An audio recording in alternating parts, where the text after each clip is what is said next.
Thank you, Chris. Your main goal for today's conversation is for people to open their minds, to do the research, to think critically. And this is something that is not easy to do these days, right? Because there's loads of information out there and loads of different opinions. What is your tip that you would give to people to find information that is with evidence and is factual and is true? It's a good question, because it is very hard nowadays. Even I'm talking even in the last 6 months, 12 months alone, information, links that I had to loads of stuff like that. If you go back now, it's completely buried. You can't be, almost literally, it's not to be seen anymore. But it is getting increasingly harder and harder to get the proper source of information.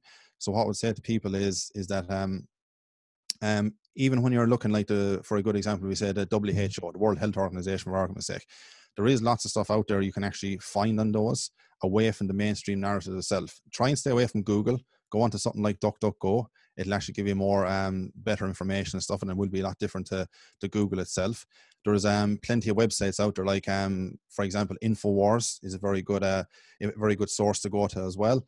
And from Infowars, you'll actually see plenty of other sites from that will be linked off that as well that you can go on to. It's like I started into this research to go to 15 years ago, and it was a bit easier to find stuff back then. But nowadays, it's literally is impossible to get stuff. What I would say is start talking to people. The first thing is don't go around with this box mindset. Just go keep searching and searching and searching. Most people's excuses, I don't have time. I don't know where the real information is.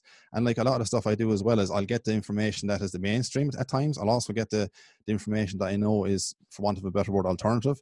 And I get loads of different sources. Just don't go to one source. Go to loads of different sources and say, look, what actually adds up? What is the common sense here? And a lot of the times, if you find, an easy example is WHO. I could use that again. You could use the Bill and Melinda Gates Foundation. There's lots of areas I go to, but always strip back a couple of layers behind it. Don't take anything at face value.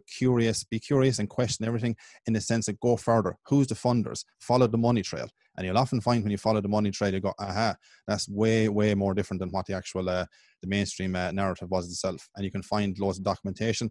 What I would say another good site is the World Economic Forum. Is go check them out. They actually talk a lot about AI technologies and the fourth industrial revolution, 5G. They're basically mapping out what's actually ahead for us.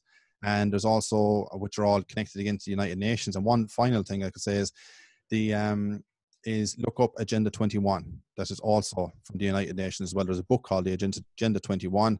And that will tell you a massive amount of information. Other books linked off of that as well as to where we are today and what the rollout is, i.e. it tells you a lot about the climate hoax that was so-called man-made and all that. And there's all documentation coming from the source themselves. United Nations are getting more brazen every day telling us this information.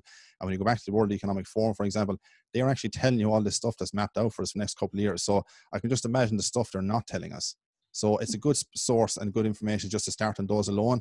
And yeah, don't overload yourself with stuff starting off, but bit by bit, start to question things. And you'll find, like me years and years ago, once you start to get a couple of aha moments and kind of see like, shit, this is actually the way the world doesn't actually work like this. You'll realize you want to go down further and further down the rabbit hole. Look into the likes of the Rockefellers, the Rothschilds.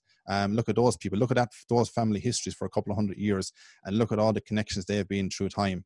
And you'll really see how the world kind of operates. And those two household names are massively, massively behind what's going on currently at the moment. Chris, you have been doing your research for a long time, right? Yes.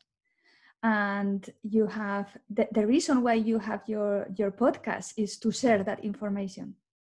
Tell us about your path, how you started your research, and about